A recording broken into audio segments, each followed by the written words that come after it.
Sehingga mau tidak mau, penangkapan mahasiswi itu menjadi isu besar dan menarik perhatian banyak orang, tidak seperti biasanya. Polisi menjadi serba salah. Penangkapan itu menyebabkan gejolak yang belum pernah ada sebelumnya. Jadi, siapa yang harus disalahkan? Tidak usah pusing, cukup nikmati saja dan tunggu kelanjutannya.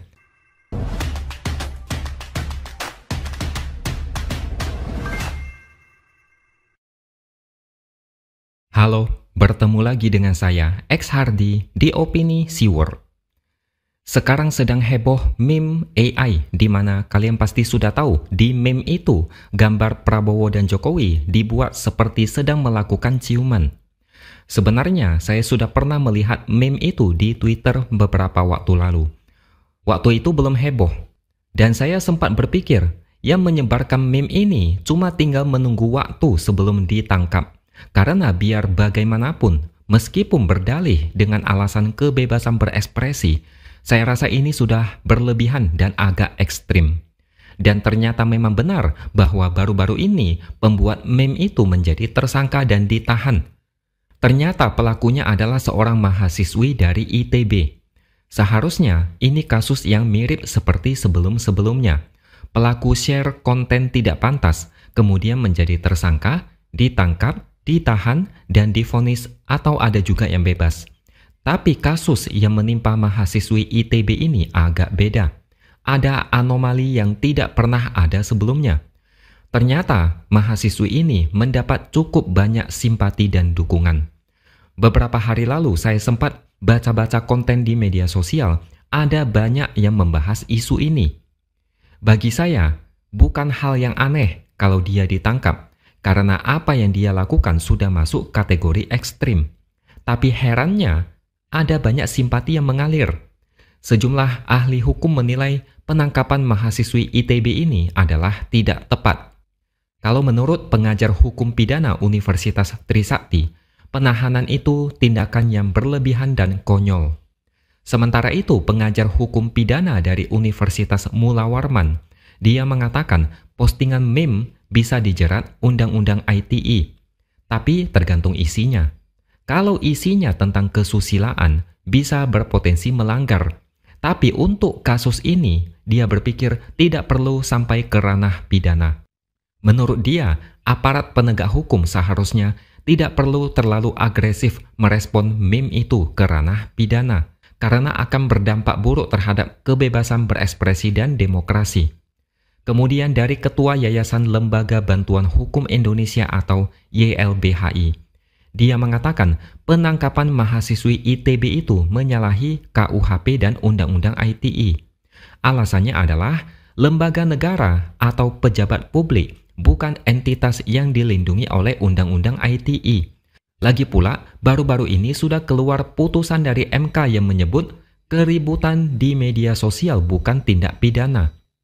Kemudian dari Direktur Amnesty Internasional Indonesia, dia mengatakan penangkapan itu adalah kriminalisasi kebebasan berekspresi.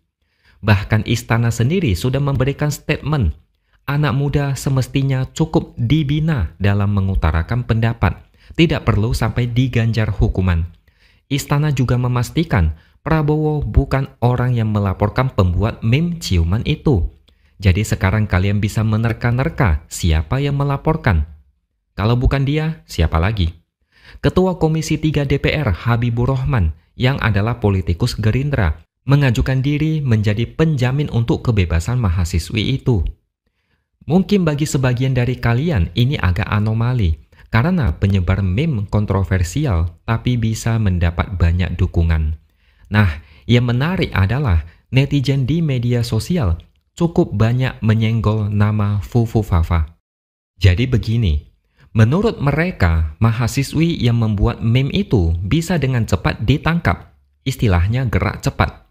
Alasannya karena kesusilaan atau penghinaan atau apapun lah itu. Tapi Fufu Fafa yang menghina Prabowo dan keluarganya sampai saat ini tidak dilacak keberadaannya. Postingan dari Fufu Fafa ini jauh lebih banyak, tidak bisa dihitung pakai jari. Berulang kali akun ini menghina Prabowo dengan kata-kata yang jauh lebih kasar dan ekstrim. Tapi sayangnya, Fufu Fafa ini tidak diusut lokasi dan juga pemiliknya. Menurut netizen, polisi bisa saja melacak akun ini dan menangkap pelakunya dengan mudah. Netizen bahkan sudah membongkar dengan detail dan memberikan petunjuk siapa pemilik akun itu. Tapi ya begitulah. Giliran yang lain bisa dengan cepat diamankan. Kekecewaan netizen bukan cuma sampai di situ. Ada yang bahkan membandingkan hukuman antara koruptor dengan mahasiswa penyebar meme itu. Contohnya pelaku korupsi timah yang merugikan negara sampai 300 triliun. Tapi semuanya divonis di bawah 10 tahun penjara. Bahkan rata-rata jauh lebih rendah dari tuntutan jaksa. Sedangkan mahasiswi penyebar meme itu diancam dengan hukuman 12 tahun penjara. Kalian bisa bayangkan para netizen ini menjadi kesal dengan penegakan hukum di Indonesia yang tumpul di atas dan tajam di bawah. Makanya saya katakan kasus yang menimpa mahasiswi ITB itu agak lain. Memang banyak yang mencaci dia, tapi banyak juga yang mendukung dia. Kalau saya lihat, mungkin ini karena sikap pesimis rakyat Indonesia terhadap penegak hukum di Indonesia. Seperti yang kita tahu, rata-rata mereka punya sikap negatif terhadap institusi kepolisian karena berbagai isu yang kalian pasti sudah tahu. Jadi ketika ada orang ditahan, publik akan membandingkan dengan penegakan hukum di kasus yang lain. Makanya pengusutan kasus mahasiswi ini dibanding-bandingkan dengan Fufu Fafa. Ancaman hukuman dibandingkan dengan rendahnya hukuman buat koruptor, padahal kerugian negara sudah mencapai ratusan triliun. Ada pesan kecewa karena ketidakadilan dari penegak hukum dalam mengusut sebuah kasus. Inilah yang kemudian memancing reaksi negatif dari netizen. Saya di sini bukan dalam rangka mendukung mahasiswi ini, tapi saya hanya menjelaskan ada anomali yang menarik. Padahal di kasus-kasus yang melibatkan undang-undang ITE, di kasus yang lain jarang ada kejadian seperti yang dialami mahasiswi ini. Kalau ditarik, benangnya bisa sampai kemana-mana. Apalagi istana mengaku yang melaporkan mahasiswi itu bukan Prabowo. Jadi publik makin curiga penangkapan mahasiswi itu karena ada satu orang yang marah. Tidak usah sebut nama, kalian pasti sudah tahu.